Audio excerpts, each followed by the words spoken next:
Second part में आपको 2 prism दिए हुए हैं, सो ये आप नोट डाउन कर लेना।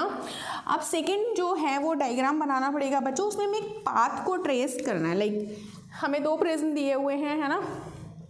देखो यहाँ पर हमको एक ये दे रखा है, एक प्रिज्म कुछ इस तरीके से, ये एक प्रिज्म है, ओके।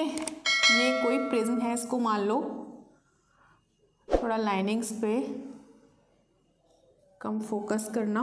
ये 8th का आपका है बी पार्ट। अब आपके इस प्रिज्म का नाम है ए, बी और सी, ठीक है। नाउ एक दूसरा प्रिज्म भी है नीचे, कुछ इस तरीके से दूसरा प्रिज्म दे रखा है जो कि ये है डी। नाउ यहाँ पर ये एंगल दे रखा है 60 डिग्री, ये वाला एंगल दे रखा है 60 डिग्री और ये एंगल दे रखा है 45 डिग्री। यहाँ पर बच्चों ये बताया है कि जो क्रिटिकल एंगल है ना, वो फर्स्ट वाले के लिए जो क्रिटिकल एंगल है, जो IC1 है वो है 41.1 डिग्री और इसके लिए जो क्रिटिकल एंगल है IC2 वो कितना है 45 डिग्री। तो आपको ये बताना है कि किस तरीके से जो रे ऑफ लाइट है, जो अगर यहाँ पर कोई भी रे ऑफ लाइट कितने 90 डिग्री पे एंटर कर रही है, मीन्स अगर वो नॉर्मल पे एंटर कर रही है तो किस तरीके से वो बाहर निकलेगी, मीन्स किस तरीके से वो रे ऑफ लाइट प्रिज्म के अंदर जो है घूमने वाली है या बाहर निकलने वाली है। We have to see that part. तो देखो कैसे करेंगे इसको। ये वाला, ये क्या कह सकते हो भाई, ये अगर 90 का एंगल ये गिवन है, ठीक है, ये अगर 90 का एंगल है तो ये इंसिडेंट रे 90 पे आ रही है। अगर कोई भी रे 90 पे आती है तो वो एज इट इज़ चले जाती है, एज इट इज़ वो दूसरे मीडियम में एंटर कर गई। Now what is this, this is air, this is what, this is glass, यानी कि रेयर मीडियम है, ये डेंसर मीडियम है।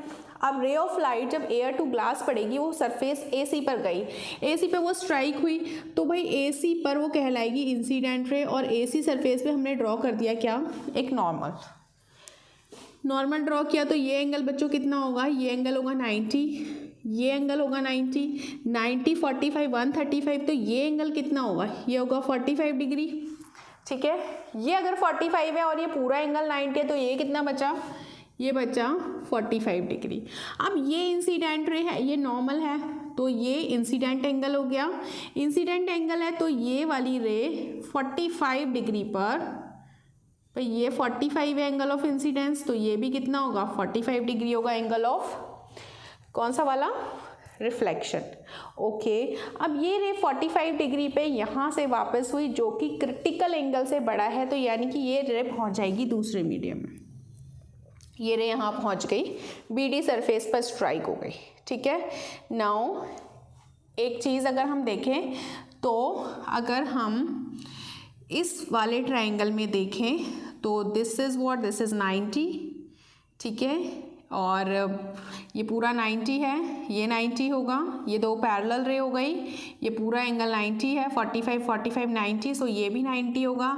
अगर ये 90 है तो ये वाला एंगल कितना होगा, ये होगा 30 डिग्री का। अब ये वाली रे इस सरफेस के लिए इंसिडेंट रे हो गई, तो हम इस सरफेस के लिए ड्रॉ कर देंगे नॉर्मल। तो हमने यहाँ पर ये नॉर्मल ड्रॉ किया, ये इंसिडेंट रे है, ये नॉर्मल है, तो ये एंगल ऑफ इंसिडेंस हुआ, ये एंगल कितना होगा 60 डिग्री का होगा। अब ये 60 डिग्री है तो भाई ये रे इसी मीडियम में क्या हो जाएगी वापस, भाई ये 60 है तो ये भी 60 होगा। अब ये हमारा नॉर्मल है तो ये वाला, ये 60 है तो ये कितना होगा, ये 30 होगा, 60 30 90, सो ये वाला एंगल कितना होगा 90। तो भाई ये वाली रे अगर 90 पे इंसिडेंट हुई है तो वो एज इट इज़ बाहर चली जाएगी। तो इस तरीके से हम इस पाथ को क्या कर सकते हैं, वी कैन मेक इट, ठीक है।